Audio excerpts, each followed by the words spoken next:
So in my probably final comparison video between involving the Insta360 X3, I'm going to be comparing it to the other new 360 camera from the same company this year, the Insta360, how do you say it now? Insta360 1RS 1-inch 360 edition. But to keep this video from being like 5 hours long, let's just call it the 1-inch edition from now on. So these are the two newest and probably the best options available right now for 360 cameras. I'm going to be showing you direct video and photo comparisons. I'm going to be taking you through kind of what the differences are. These two came out really close together. They look a little bit similar. They're both 360 cameras from the same company. So which one should you buy? What are the differences? Let's get into it right now.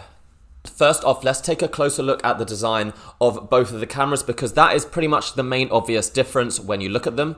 The Insta360 X3 is noticeably smaller, thinner, and with less bulbous lenses. The 1-inch 360 edition features two 1-inch sensors, hence the name, which are twice the size of those found in the X3, which explains the physically larger lenses. The 1-inch 360 edition is a modular camera which can be split up into three pieces: the lens module, the battery, and the core mod, which features the screen and the camera processor. Once you put all these pieces together, you need to use the mounting bracket to keep them all together. All of this leads to quite a bulky device. The Insta360 X3 is smaller, lighter, and an all-in-one device with a larger screen. It's got rubber textured casing and a waterproof design. The 1-inch 360 edition is not waterproof, so you should not take it underwater under any circumstances. So the X3 is far more of an action camera compared to the 1-inch 360 edition. You can use it in more extreme conditions and in a wider variety of action shots. The 1-inch 360 edition can still be used for moving video, but its size and weight precludes it from being a true action camera.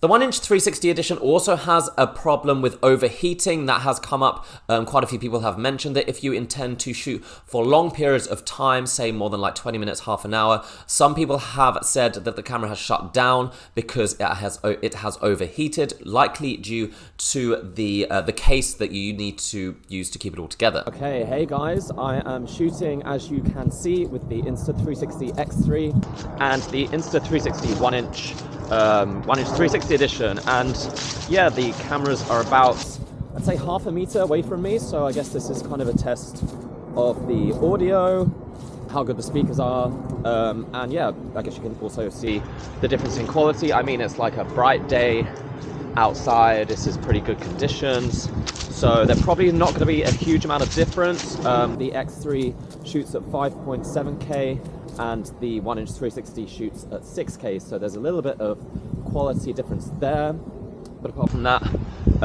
yeah, in terms of just the resolution, there's not much difference. But yeah, I'm going to be showing you a lot more clips.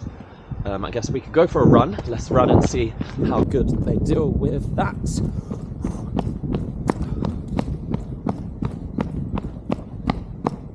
So both have the same kind of stabilization software, so that should have been pretty even.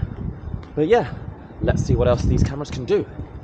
Obviously, physically, these two are quite different cameras, but what about actual video quality and all the settings and all of the features that it has? Let's get into looking at some of those. So let's take a look at the video. So here's some video shot with both cameras so we can see if there's any difference in quality. The 1-inch 360 edition can shoot 360 video at 6K resolution, whereas the X3 can shoot slightly lower resolution, 5.7K video at 30 frames per second. The 1-inch 360 edition has an advantage due to the larger 1-inch sensors, which are twice the size of those found in the X3, like I mentioned before. So these larger sensors allow the 1-inch 360 to capture more light, details, colors, and the resulting video should look superior in most conditions, particularly in low light. And it's here we can see the difference most clearly. The 1-inch 360 edition capturing clearer video with less noise in most scenarios. And obviously that slightly higher resolution, even though it's not much, is going to result in slightly sharper video, especially if you intend on zooming in.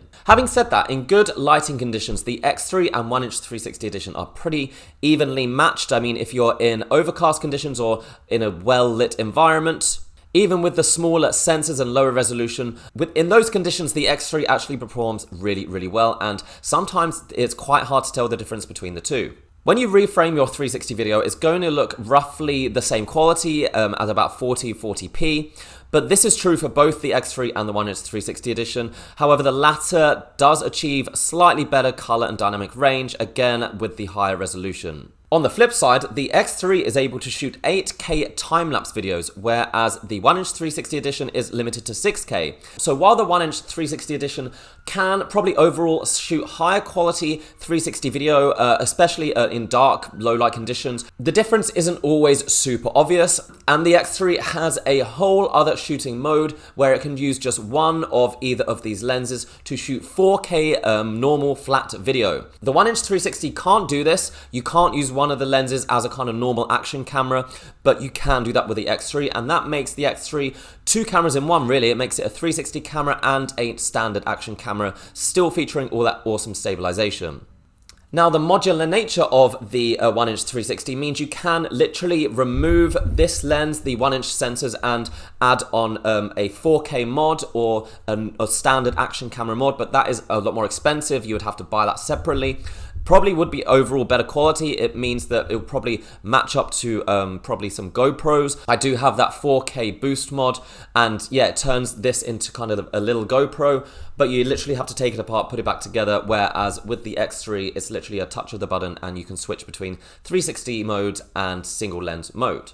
Other shooting modes available to the X3 include Me mode, which automatically focuses on the shooter without any editing. It just focuses where you're holding the invisible selfie stick, and it makes shooting vlogs or bike shots or anything with a third or first person view, it will ensure that you are always in the center of the image, and that is only available on the X3. It is not available on the 1-inch 360 edition. Another video mode only available on the X3 is called Bullet Time, and that allows you to create Matrix-like videos by spinning the camera around your head and shooting in 120 FPS slow motion.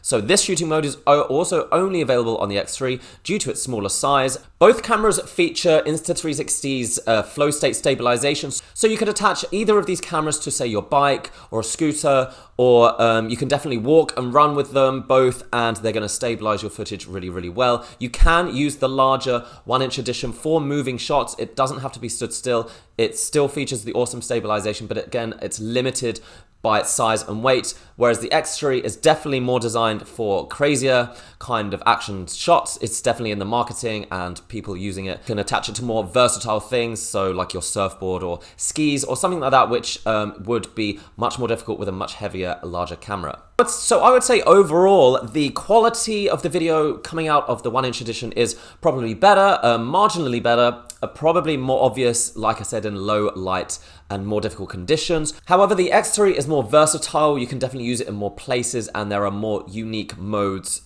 unique shooting modes, but it depends. You may find them a bit gimmicky and you might never use them, so it depends what you're going to use these cameras for. Let's take a look at some photos shot with both of these cameras. Now, you would, once again, the 1-inch 360 edition has the advantage because of the larger sensors, once again allowing the camera to capture excellent quality images, especially in low light or in more varied scenarios. But the X3 can shoot much larger photos in terms of megapixels, 72 megapixels versus 21 for the 1-inch. Looking at side-by-side comparisons, the X3 does indeed shoot slightly sharper images, but overall, I think the images shot with the 1-inch 360 tend to look better. I don't really see the massive difference because of these 72 megapixels. I think some of that is added in the post processing or something. I don't think it is in raw form 72 megapixels, but it is larger. The images are definitely larger, but overall I still think the 1-inch edition shoots better quality images. The X3 does once again have the added ability of just shooting normal non-360 images with one of the lenses, just in that single lens mode, which it can do at 32 megapixels, and again that is not possible, or that mode is not available on the larger 1-inch 360 edition. Oh god, I'm saying that a lot in this video. So just to blast through some of the other things you may be thinking about or worried about, the battery life of both cameras is roughly similar. You might expect the smaller X3 to maybe feature a longer battery. Both, for me, have lasted, I guess, over an hour of continuous shooting. It's the much larger screen of the X3 probably runs down that battery as well. Now, as I said before, water resistance, the 1-inch 360 edition is only water resistant. I forget the rating, but basically it means you can only get it wet, as in like just in the rain. Like it can be used out in the rain and it's not going to break, but you cannot put it underwater at all. This is not a camera that will go underwater. The X3 can go underwater. I've shot with it underwater without a case for hours, and it survived for me. So it says it's waterproof to 10 meters without a case. Don't always guarantee that, but yeah, for me it worked fine. So let's summarize the difference between these two cameras and why you should buy either of them. The reasons you should buy the 1-inch 360 edition is the higher quality 360 video, the superior low light performance, photos probably good enough to use in VR tours, and the modular design for multiple lenses if you really wanted to get multiple high quality lenses in a single device. Now, reasons to buy the Insta360 X3 is the smaller, lighter design, which allows it to be much more of an action camera, the 4K single lens mode, which basically makes this two cameras in one, the unique shooting modes like Me mode and the bullet time, the fact that it's fully waterproof, and those 8K time-lapse videos. Where they're both pretty much even is the stabilization, the app which allows you to get all these effects, the AI editor. They're both compatible with the Insta360 app, which allows you to get all of these interesting, unique modes. So essentially, the Insta360 X3 is much more of an action camera, like I've repeated now a few times. That's pretty much the difference. The 1-inch 360 edition is more of a professional tool for creating higher quality 360 media.